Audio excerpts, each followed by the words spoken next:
अगर थोड़ी देर के लिए हम अपने इमोशनल एस्पेक्ट को साइड रखते हैं और प्रैक्टिकली सोचते हैं, देन आपको अभिजीत दीपके की रियलिटी समझ आएगी। मेरी तरह कई सारे लोग नीट पेपर लीक के अगेंस्ट खड़े तो हैं, लेकिन अभिजीत दीपके के साथ क्यों नहीं खड़े हैं, ये चीज आपको इस रील के आखिरी तक समझ आ जाएगा। अभिजीत दीपके हम और आप जैसा एक आम इंसान या फिर एक आम एक्टिविस्ट बिल्कुल भी नहीं है। ये बंदा 2020 से 2024 तक आम आदमी पार्टी के लिए एक क्रूशियल मेंबर का रोल प्ले कर चुका है। हम सबको पता है 2024 में इंडिया अलायंस कितनी ड्रास्टिकली इलेक्शन में फेल हुई थी। उसके बाद 2025 में आम आदमी पार्टी दिल्ली इलेक्शन में भी बुरी तरीके से हार जाती है। उस दौरान केजरीवाल जी बहुत चर्चे में थे। उनका लीकर स्कैम और शीश महल सामने आया था, जिसमें उनकी पॉलिटिकल इमेज और पर्सनल क्रेडिबिलिटी बहुत इफेक्ट भी हुआ था। उसके बाद केजरीवाल ने हमारे जेनजी को बहुत इंस्टिगेट किया था कि आप नेपाल और बांग्लादेश की तरह प्रोटेस्ट करें, पर हमारे देश के जेनजी इतने समझदार हैं कि वो कभी उसके मैनिपुलेशन में आए ही नहीं।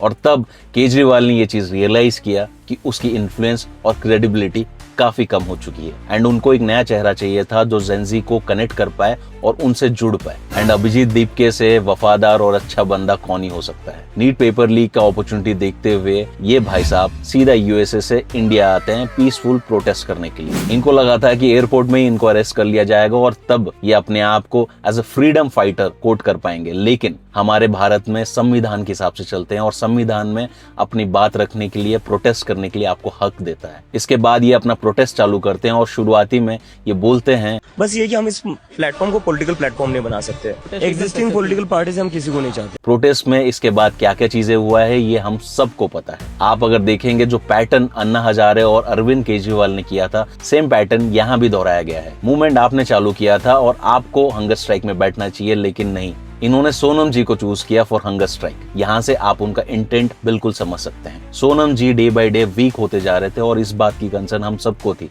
जब दिल्ली हाई कोर्ट ने ऑर्डर दिया कि सोनम जी को हॉस्पिटलाइज किया जाए और दिल्ली पुलिस ने आकर उनको लेकर गए, तब ये बंदा बोलता है कि सर को कैसे इन लोगों ने घसीट कर यहाँ से लेकर गए, जबरदस्ती उनकी विश के अगेंस्ट। अगर जबरदस्ती वो नहीं लेते तो क्या आप पीसफुली उनको हॉस्पिटल लेने देते?